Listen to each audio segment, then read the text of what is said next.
এর আরেকটা আমি চক্র বলে দিচ্ছি, অন্যান্য চক্র এখন আলোচনার কোনো প্রয়োজন নেই, সেটা হচ্ছে মণিপুরী চক্র। মূলাধার চক্র, স্বাধিষ্ঠান চক্র যখন সক্রিয় হবে, তারপরে এই মণিপুরী চক্র কিন্তু সক্রিয় হওয়ার দিকে এগিয়ে যাবে। আমার যদি মূলাধার চক্র এবং স্বাধিষ্ঠান চক্র সক্রিয় নয়, কিন্তু মণিপুরী চক্র কখনোই সক্রিয় হতে পারবে না, কারণ 1, 2, 3 পরপরভাবেই সক্রিয় হতে হবে, নাহলে কিন্তু শরীরের ব্যালেন্সটা বিগড়ে যাবে। এই জন্য যারা যোগাভ্যাস করেন তাদেরকে কিন্তু গুরু ছাড়া একেবারেই যোগাভ্যাস করা উচিত নয়। বিশেষ করে যারা আধ্যাত্মিক উন্নতির জন্য যারা যোগ বা তন্ত্র সাধনা করেন, প্রত্যেকটা চক্রের আলাদা আলাদা মাহাত্ম্য রয়েছে, প্রত্যেকটা চক্রের জন্য আলাদা আলাদা মন্ত্র রয়েছে, প্রত্যেকটা চক্রের জন্য আলাদা আলাদা জীবন শৈলী রয়েছে, প্রত্যেকটা চক্রের জন্য আলাদা আলাদা খাদ্যাভ্যাস রয়েছে, প্রত্যেকটা চক্রের জন্য যোগ সাধনা রয়েছে। তাই গুরু ব্যতীত যোগ সাধনা, বিশেষ করে আধ্যাত্মিক বলো বা এমনি নর্মালি আমরা যে চক্রকে আমরা সক্রিয় করার জন্য আমরা বিভিন্ন ধরনের অনুশীলন করি, বা টিভি দেখে বা ইউটিউব দেখে বা তার মুখ থেকে শুনে, বা অথবা যে এমন কোনো ব্যক্তি যিনি এ সম্বন্ধে অভিজ্ঞ নয় তার পরামর্শ নিয়ে আমরা করছি, কিন্তু ক্ষতিটা আমার নিজেরই হবে আমি যদি ভুলভাল করি। কারণ শক্তি সবসময় নিউট্রাল থাকে। শক্তির যদি অপব্যবহার হয় বা তাকে যদি দুস্থানে রাখা হয়, তাহলে কিন্তু তার সেখান থেকে ক্ষতি হবে। আবার তাকে যদি ভালো জায়গায় রাখা হয়, তার যদি সদুপয়োগ করা হয়, তাহলে কিন্তু সেটা থেকে শুধু আমার নয়, সমাজেরও লাভ হবে। তো মণিপুরী চক্রকে যদি অ্যাক্টিভেট বা সক্রিয় করতে হয়, তাহলে কি করতে হবে? মণিপুরী চক্রকে যদি অ্যাক্টিভেট বা সক্রিয় করতে হয়, তার জন্য আমাদের যারা পণ্ডিত ব্রাহ্মণ রয়েছে, যারা আমাদের পুজো করে, আর্চা করে, এবং এই ধরনের যারা মানুষ, যে ঠাকুর যারা রান্না করছেন এবং পুজো করছেন, আমরা কিন্তু রান্না যারা করে তাকেও আমরা ঠাকুর বলি, বামুন বলি, যারা আমরা পুজো করে তাদেরকেও আমরা ঠাকুর বলছি এবং বামুন বলছি।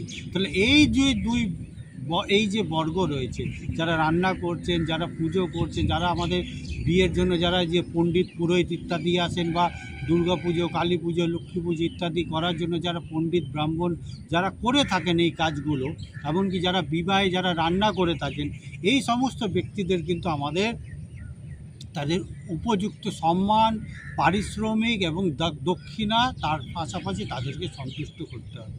যে কারণে আগেকার দিনে দেখা যেত যে বাড়িতে যদি কোনো ব্রাহ্মণ খাবার জন্য যদি নিমন্ত্রিত করা হতো, তাকে খাবার দেওয়ার পাশাপাশি তাকে একটা দক্ষিণা দেওয়া হতো, তার উপরন্তু তাকে একটা জামা কাপড় বা চাল ডালের একটা নৈবেদ্য তার হাতে দেওয়া হতো, যাতে তাকে আমরা সর্বপোতভাবে তাকে আমরা সন্তুষ্ট করতে পারি।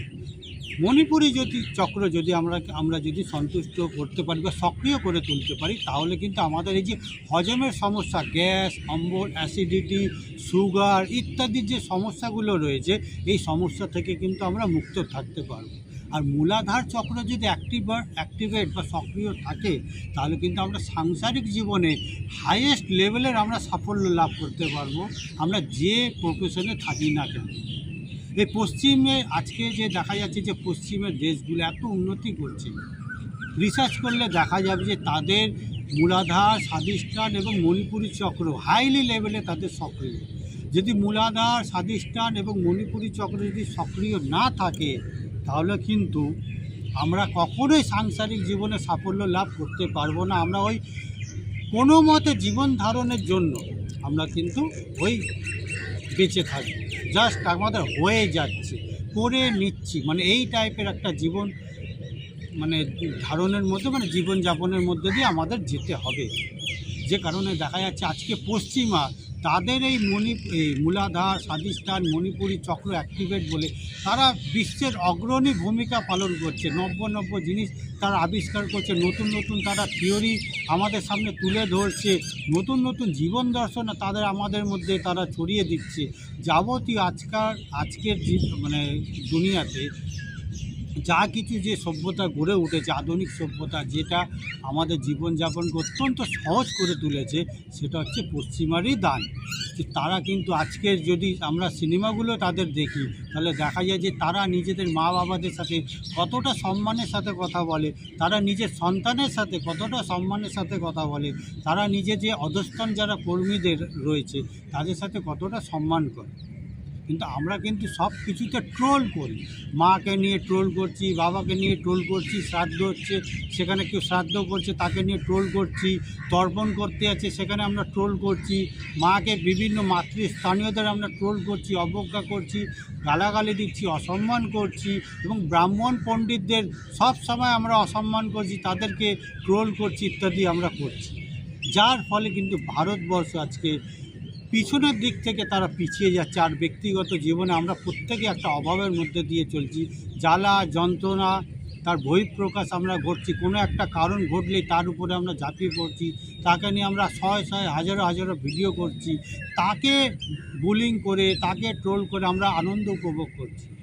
যে সমাজ এভাবে এগিয়ে যাবে সে সমাজ কোনো দিনই কখনোই মাথা তুলে দাঁড়াতে পারবে না। আর ব্যক্তিগত জীবনে তো না, আমরা প্রত্যেকেই অধিকাংশ মানুষ কিন্তু আজকে লোন নিয়ে বা ধার কর্জ ঋণ নিয়ে কিন্তু আমাদের চলতে হচ্ছে, এমনই একটা অবস্থা।